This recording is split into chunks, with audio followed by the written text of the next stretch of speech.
To start a test, we go into the Scan button. You have options on how you'd like to view your information. Let's quickly go to the data screen. Here, as you can see, we have the channel numbers, the readings, and the timestamp of the data being taken.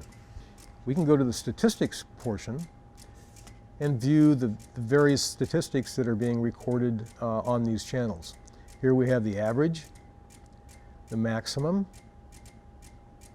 the minimum, the peak-to-peak value, the standard deviation, and the rate of change. The rate of change can be set for hour or minute. We also have a graph view that we're able to see with the 2638. So by pressing graph, we have a graph selection of the active channels. We can graph up to 4 channels of any of the active channels in the system. So let's select channel 1, channel 2, 3, and 4.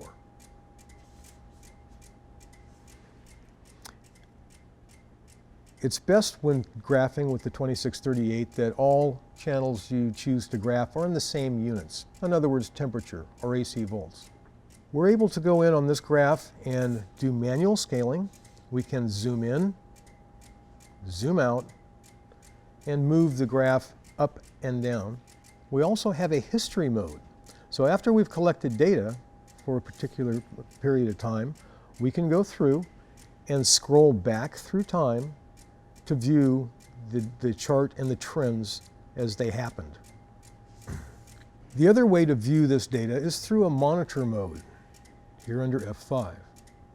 In the monitor mode, you view the individual value for the channel on any one channel at a time. You can also view immediately the statistics on that channel, including rate of change, peak to peak, and others, the standard deviation, for example.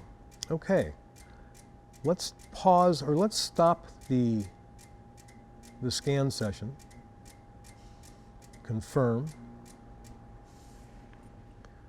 So let's go to the memory section. Let's take a look at the internal files we just collected. As you can see, we have setup files, scan data files, and DMM files, which we'll speak about in a moment. I'd like to go to the scan data files. I'll select that. Here are the scan data files that are within this 2638. So you can see the one we just did is at the top of the list, and the setup file name is there, val_test. I'd like to move that data to my PC for further analysis. I push Manage, I insert my USB, and I wait for the 2638 to recognize it. And I simply copy to the USB. I can choose a different name or keep the same file name we have now.